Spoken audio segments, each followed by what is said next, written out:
God said, Jesus is our sin all over the church. Jesus is our sin all over the Philippines. Jesus is our sin all over Asia.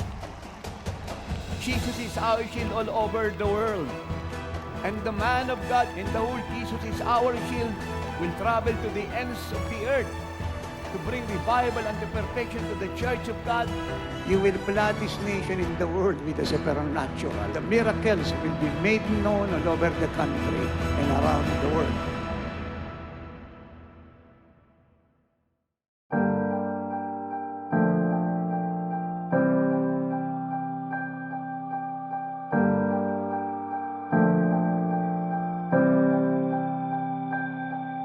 Ako po si Sister Daisy, nakatira po ako sa South Beltin, Tanay, Rizal. Nung wala pa po kami sa Jesus Arshel, nung ako'y nag-aaral ng high school, mahina po yung katawan ko, lagi ako nahihimatay. Kunting lakad sa ground ay palagi po ako natutumba. Akala ko ordinary lang po yung lagnat.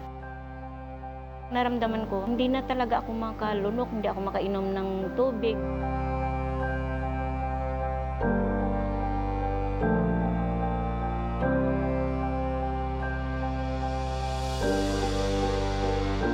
Lagi po ako dinadala sa ospital. Tinignan po ng doktor, yung tonsil ko po ay talagang sobrang magang-magana po. Parang nangitim na po yung nana. Matindi na po yung infeksyon. Sabi ng doktor, pag hindi na tinanggal yung aking tonsillitis, ay puso ko daw maapektuhan. Kaya po, pumayag na lang po kami na tanggalin po yun. 2 weeks din po, hindi ako makakain. Nakastraw na lang po ako. Pero kahit na mga malalambot yung kinakain ko, parang hindi ko pa rin malunok-lunok. Talagang umiiyak po ako dahil matindi yung naramdaman ko po. Palagi po kami nag-aaway ng aking mister. Konting kilos ko lang po, sinisigawan niya na po ako. Wala naman po akong mali na ginagawa, pero sobrang high blood po siya. Yung bunganga niya, matindi pag nagagalit siya. Talagang galit na galit po sa akin. May nervyos din po ako kasi para bang pakiramdam ko baka bigla akong hampasin o suntukin. Kaya umiiyak na lang ako. Noong 2013, na mild stroke po ako. Nung nakahiga na po kami, akala ko po sobrang init kasi naliligo na pala po ako sa dugo. Talagang bumubulwak po yung dugo sa bunganga ko. Parang kala mo yung binuksan na gripo na napakalakas. Sabi ng mister ko, dali, magtakbo na tayo sa ospital. May takot na po ako. Andyan na po lahat ng nervyos. Sigawan po yung kapitbahay namin. Pag sakay ko po ng tricycle, wala na po akong naramdaman. Talagang lambot na po yung katawan ko. Pagdating po doon sa Klinika Antipolo Hospital, nilagyan na po ako lahat ng aparato mula ulo hanggang paa. Ang dami na po iniisip ng mga doktor, bakit kaya hindi tumitigil po yung dugo. Na CT scan po ako mga 3 beses po. Doon po nila nalaman na yung ulo ko. Yung ugat na banat po, numipis na ng gusto. Kaya doon na sila nag-aksyon ng mga resita. Pagkalabas po namin ng ospital, diretso lang po yung lakad ko. Hindi ko talaga maikilos yung liig ko. Kahit nakahiga po ako, konting galaw ko lang, lalabas na po yung dugo. Hindi na po ako makadiretso na iihi kasi talagang bubulwak na naman po yung dugo sa bunganga ko.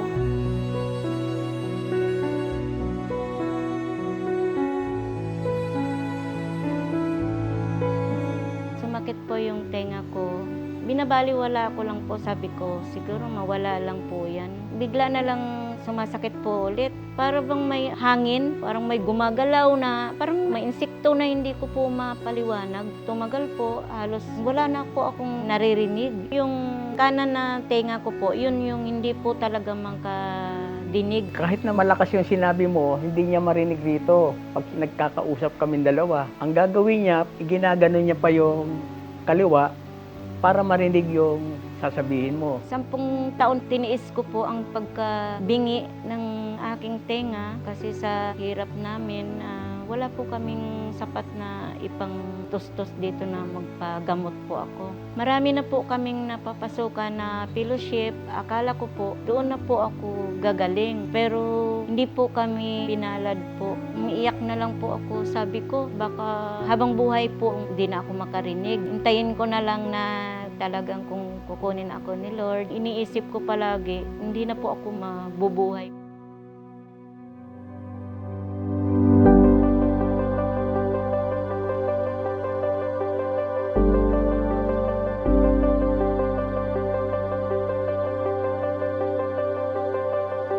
April 2023, mayroon po kaming kaibigan na pumunta po sa bahay namin. May pupuntahan tayo, sabing ganun sa amin. Sabi ng mister ko, saan yan? Sabi niya, doon sa Jesus Our Shield, sa Antipolo lang. Sige, sasama kami. Gusto ko talagang magpa-healing po. Hindi po kami nagdalawang isip na sasama. Simula po nung pumasok kami, pakiramdam ko po, parang mayroong malamig po sa buong katawan ko po. Pag-umpisa na nga po, nagkakantahan na po, panay sayaw ko po.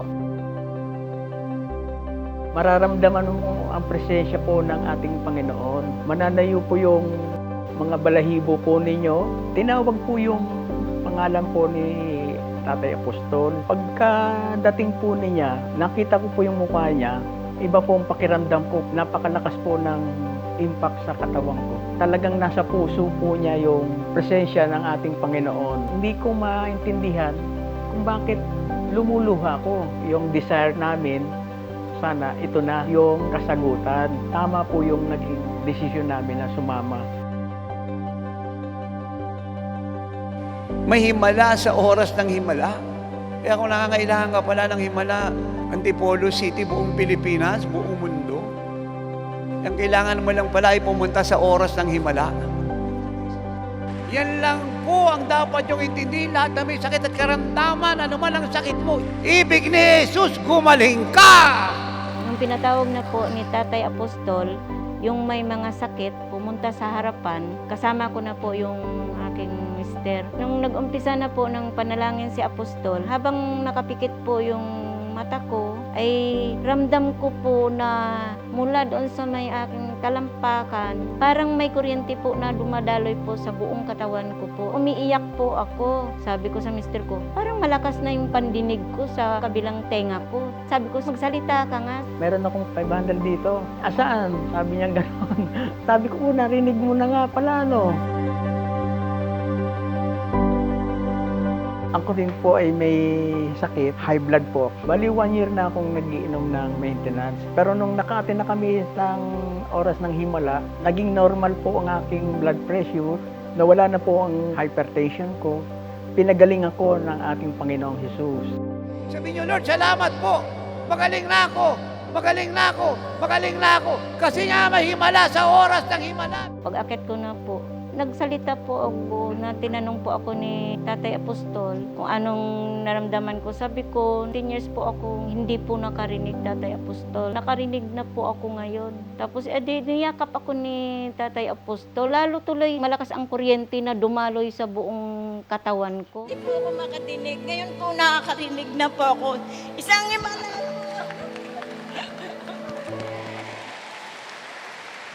Tuwa po yung mag-asawa. Naluluha po ako dahil dito lang pala sa oras ng himala, gagaling ang asawa ko.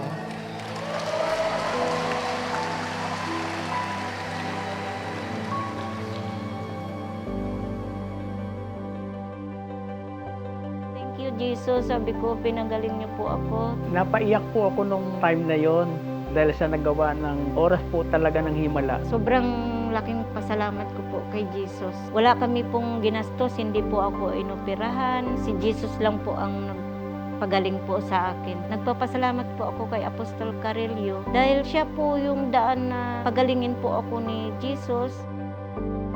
Sa dami ng mga pinuntahan naming fellowship, sa 10 taon na paghahanap, hindi ko po naramdaman sa ibang mga pastor. Wala pong tumalab na pangaral na gaya nung kay Tatay Apostol. Kung ano po yung nakasulat, yun po ang sinasabi ni Tatay Apostol.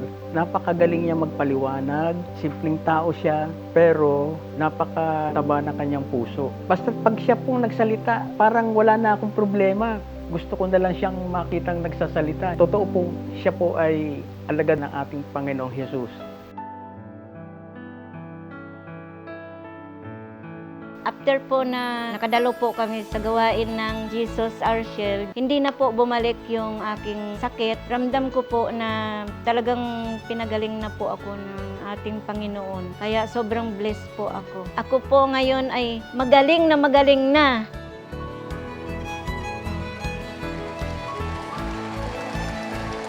Ano pong sabi ni Jesus, ibig ko Pilipinas, gumaling ka. Ibig ng Panginoon, Pilipinas, maging bansa ka niya. And Pilipinas, say, Amen!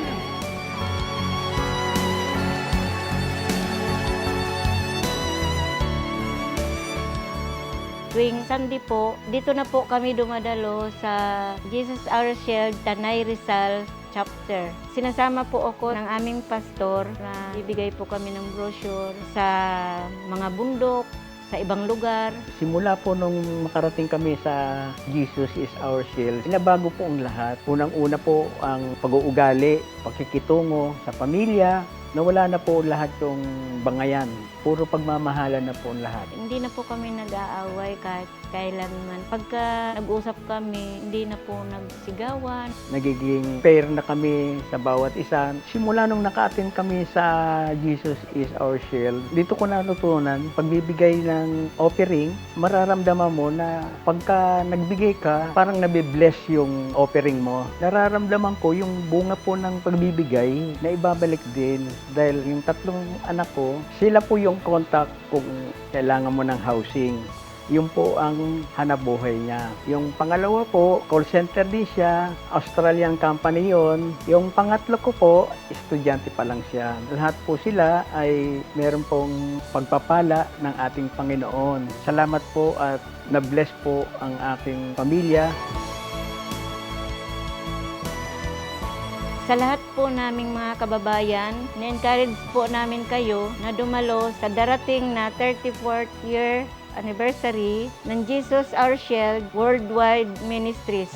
Sa inyong pagdalo, lahat ng karamdaman nyo ay gagaling, kayo ay maliligtas, lalaya at mapagpala katulad ng naranasan namin. Kaya ano pang hinintay nyo, dumalo na! This October, God's people in this nation and across the globe will gather together as one at God's dwelling place and celebrate the glorious triumphs in the Lord. Witness and receive miracles and plenitude of God's blessings. Jesus po ang dakilang manggagamot. Pag-asa ng buong Pilipinas. Pag-asa ng buong Experience God's fullness and walk in His image and likeness. Jesus is our King. You will flood this nation in the world with the supernatural. The miracles will be made known all over the country and around the world. Join us as we celebrate Jesus is Our Shield Worldwide Ministries 34th year Living Like Jesus anniversary. Free admission.